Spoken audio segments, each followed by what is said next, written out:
What do some people take way too seriously? I put my son in a 5th and 6th grade football program a few years ago. He is mildly autistic and the coach went out of his way to help my son get over the anxieties he had. The reason I'm mentioning this is because that coach ended up quitting before the end of the season, when there were like 3 games left. The assistant coach took over from there, and a couple of the kids' dads were so bossy and overbearing that they almost got into a fight with the coach during the last game. At the beginning of TH season, the guy who was heading the entire program made it clear that this league was for practice and fun, and that none of it was going to lead to scholarships or championships. These 2 dads ruined the entire last game instead of making it fun. I don't think the league had an actual championship, either. I coached soccer for 8 to 10-year-olds this year. I knew parents were going to be a bit extra coming out of a pandemic school year and that it's hard to coach that age anyway. I was completely unprepared for just how bad it would be. The league made it clear that masks would stay on at all times, every single person at the field over 3 included. I had a harder time getting the parents to wear them than I did the kids. Out of 6 games, 3 of them had parents from the other team screaming at the teenage refs or my players for something. I told the league admin after our 4th game that I was done and exactly why. They talked me into finishing the season. Those last 2 games were okay, but she stood at our field the entire time. Youth sports are great for the kids but impossible because of parents. This is basically the reason I stopped giving advice. I am mechanically inclined and really enjoy giving people advice when something on their car/motorcycle/lawnmower isn't right. I would write fairly detailed comments, often including draw illustrations to explain it as eli5 as I can, only to get absolutely blasted with comments trying to correct me, and often they aren't even right. They are just way too confident in their incorrect explanation. No, not every overheat condition is an head gasket. It's most likely a leaky hose or a thermostat or something. Or I clearly state I'm simplifying my explanation as the subject is too complicated to quickly explain to a novice, and then someone comes along to start nitpicking every single small technicality I skipped, calls me an idiot and creates an explanation so advanced only other mechanics can understand. Equals. When almost every single comment ended in me having to defend myself, to the point where when I came up with sources they still wouldn't shut up, I just quit altogether. Reddit can be exhausting. I actually loved the movie Blockers for this reason. It had positive messages for teen sex, there was a huge you do you theme, the 3 teen girls in the movie just unconditionally accept and love the friend that comes out as a lesbian, the one that's not ready to have sex yet it's totally cool, she's not portrayed as an annoying uppity prude, and the one that is ready for sex isn't portrayed as aggressive or slutty, and all the teen boys in the movie are so chill and respectful to the girls about it. I especially loved one of the mothers in the movie that thinks her husband, the dad, is an idiot for trying to stop daddy's little girl from having sex. She's like, dude, she's a young woman, she's old enough to take care of herself and decide what she wants to do, let her figure it out and just be there for her. All while still being a hilarious screwball comedy, and they weren't preachy about any of this. It was refreshing, and truly lovely. I dated an adult Disney woman. She had Disney-themed everything. Every vacation she took was to Disney World or Disneyland. She dressed as Disney characters on Halloween. I never got very far in dating her, but I suspect she has Disney lingerie and a Minnie Mouse tail plug. I like Disney movies as much as the next guy. For my money, Snow White is one of the crowning achievements of film. Heck, I even enjoy Unidentified Flying Oddball and The Black Cauldron. But the all Disney all the time was just too weird for me. I'm not going to say that every adult Disney woman is like her, but the girl just had issues, and it seems like the sort of saccharine sweet Disney sentimentality was just a weird crutch she latched onto because she had such problems with her childhood. I wish her well. Last I heard, she got married and moved to the Orlando area. I'm not going to say that every adult Disney woman is like her, but the girl just had issues, and it seems like the sort of saccharine sweet Disney sentimentality was just a weird crutch she latched onto because she had such problems with her childhood. I can totally see that happening. Nobody does a better job than Disney at selling the image of the idealized perfect life in a fantasy world that you wish you could have. And to anyone who hasn't been to their theme parks, you can't really understand until you've been there, just how far they go to bring that fantasy to life. I'm not that much of a Disney fan, but their theme parks and their performances they put on are something pretty unique. To respond to the comment you replied to, multi-billion-dollar company who has rooms of people whose job it is to make sure you feel emotionally attached to their product. This couldn't be more true, and it's exactly the same as McDonald's selling Happy Meals to kids and associating their brand with yummy food and toys and happiness, and that can stick with people for life. Or like Budweiser doing everything they can to get men to associate their product with all the exciting sports events they've seen in their lives. They've got an addictive product, and they're doing everything they can to make it more addictive and create as many addicts as possible. And for someone whose real life had issues and they want to escape to the fantasy world more often than a typical person, they'll be even more hooked on it. It happens with many reality shows, but especially Big Brother. If you don't know, this is a show where you can basically watch live feeds for the majority of the day to see what these people are doing and talking about. Conceptually, it's kind of cool. In reality, the fans are fucking crazy. People spend hours a day watching these people live their life and dissecting their moves. Before the show even starts, they dig up any social media info they can find. People make their decisions on who they like, and often the kind of person they believe them to be based on stuff they like or comment, not even their own posts. They pretend like they know them as people, and ascribe motivations to everything. If someone votes or nominates one of their favorites, they will literally try to ruin their lives. Harass their family on social media, try to ruin their businesses, etc. Oh, and don't let a white person and a black person not get along. Because then they will decide the white person is racist and try to ruin their lives by posting out of context things to try to make everyone hate them. It's disgusting, frankly. Dude, Dave fucking meant to this.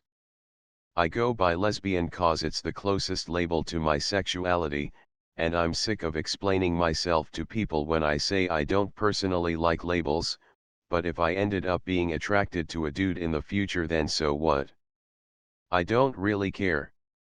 People just love stereotyping me as I dress pretty butch sometimes. I've had friends sit me down and explain to me that they think I'm trans, like dude, I just like dressing masculine, no need to bring gender into it. Or they look at me weird when I comment something about a male celebrity being attractive. Babe, just cause I prefer women doesn't mean I can't find a dude physically or aesthetically attractive. Ugh. I'm so sorry this has turned into a rant off your comment, LMAO. I just wish people would mind their business and not push their labels onto me sometimes. Uneasy face. Pretty much all those groups you mentioned, it is a big deal because they were legally denied those positions for so long. Black people's parents and grandparents that are still alive today were segregated by law, along with a lot of other legally enabled hardships after, like redlining, where black families working the same jobs as their white counterparts were denied mortgages and the ability to buy housing and retail businesses which their white colleagues with the same salary were allowed to. That lasted until the late 80s to actually be phased out by banks for the most part, even after it was legally not allowed on paper about a decade earlier. Women weren't allowed jobs, credit cards, bank accounts, etc. without their husband or father's permission up until my mom was a kid and I'm in my upper 20s. Gay people were regularly beaten, ostracized, sent to religious camps to make them straight, etc. up until very recently. It's also not illegal to discriminate in hiring and housing for people being gay or trans in a lot places and is still very much a problem. All those things and exclusion from things we consider normal for a person happened in people who are alive today's lifetime. It's a big achievement for a group who was legally and socially denied being able to participate in society like a regular human to achieve those things when being allowed to participate in regular society and not be barred from opportunities. Politics. It doesn't matter who you vote for, you aren't gonna be happy with it. It doesn't matter whose ass is in what chair or behind what desk. Pretty much every politician is corrupt and or has done some things you or someone else would seriously disagree with, as well as things that you fully support. Also, a lot of people tend to be in denial about their politician of choice. Oh, Trump is a racist and a sexist, which is why unemployment in most of America, including primarily black neighborhoods, went up greatly during his presidency. And then they'll turn a blind eye to any accusations pointed at Biden when he openly sniffs children and talks about loving when kids sit on his lap, or when he publicly says racial slurs. I don't support either. Both are old rich scumbags. But most people don't see that. They'll deny what they want and accept the narrative that fits their own. Once you step back and realize how stupid all these people are, it's all a big joke. People talk about politics the same way they talk about sports nowadays. It's not about what you truly believe in, it's about whether you're a dumb redneck who likes guns or a dumb hipster who accuses every white male of being a rapist, including themselves. Of course that's not everybody, but my point is people pick sides for the sake of having a side. Anyways, that's my TED talk. People who get pressed about what other people should be doing at work.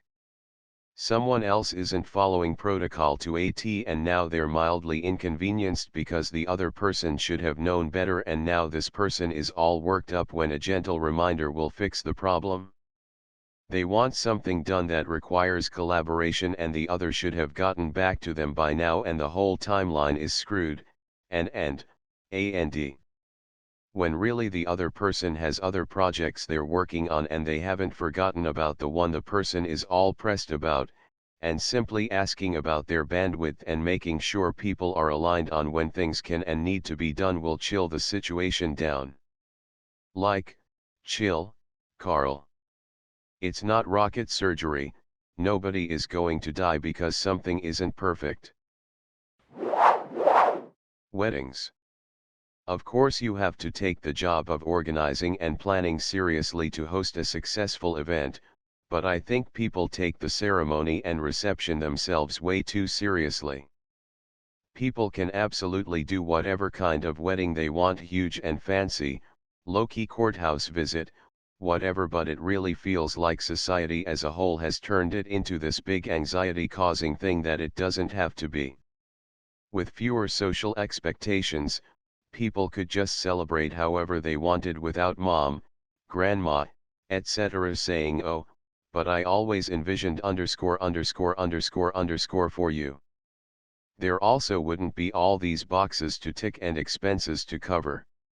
If what you end up wanting is that exact type of wedding, great. I just feel like it doesn't all have to be so intensely serious, and that less pressure could help people enjoy and appreciate the moment more. Maybe this is just me and my preferences. I'd just love to see weddings be more about fun and less about pomp and perfection. Haters.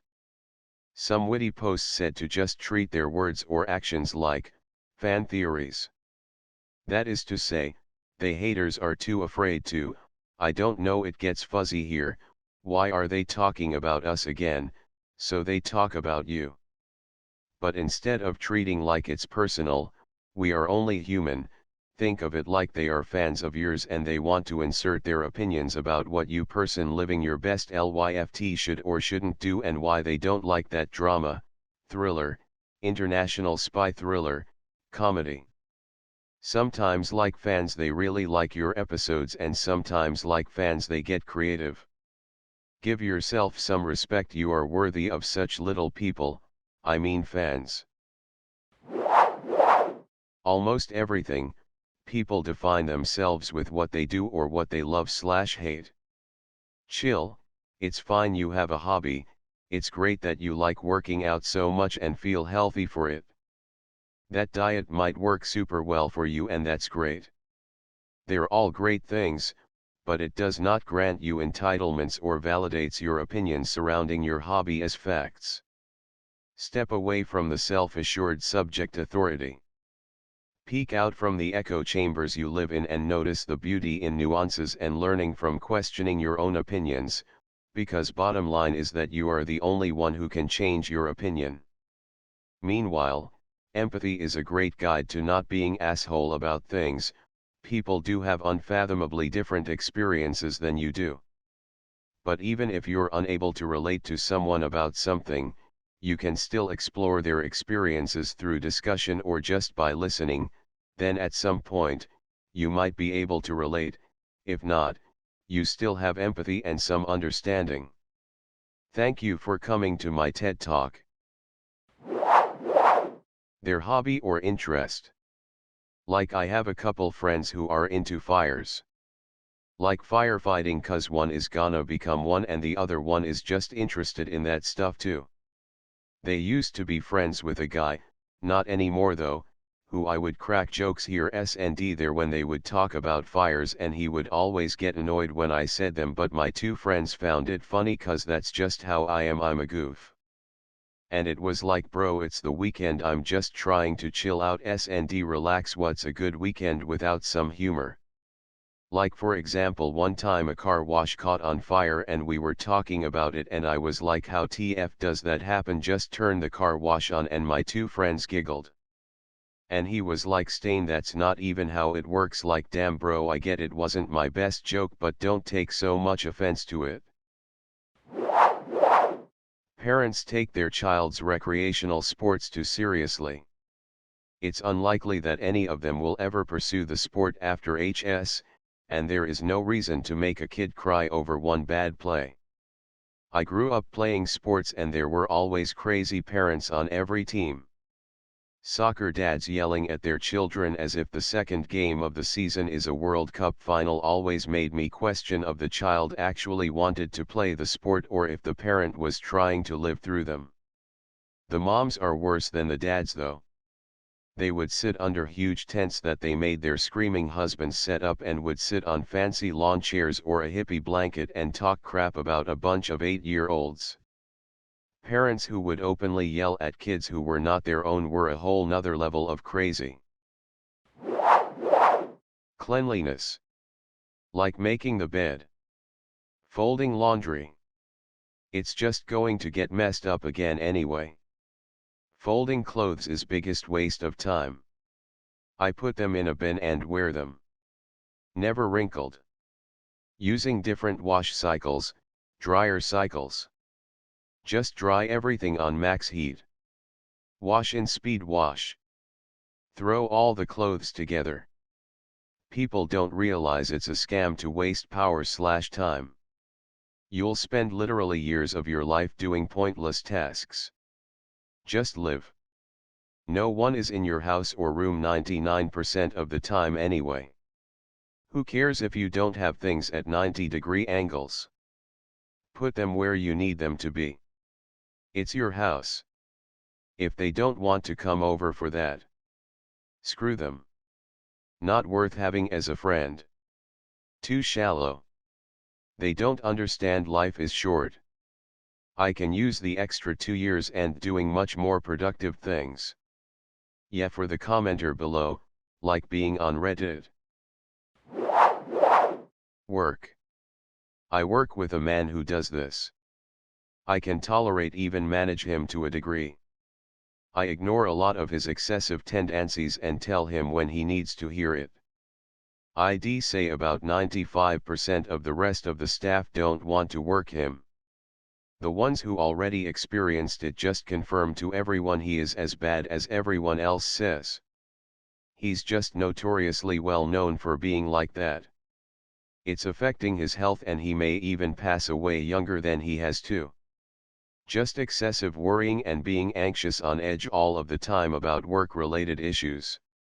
We are in our second year working together, and while he has chilled out and relaxed more than he used to, he is still the worst worrying person I have ever met in my life. Can give examples if you want, but I think you get what I mean.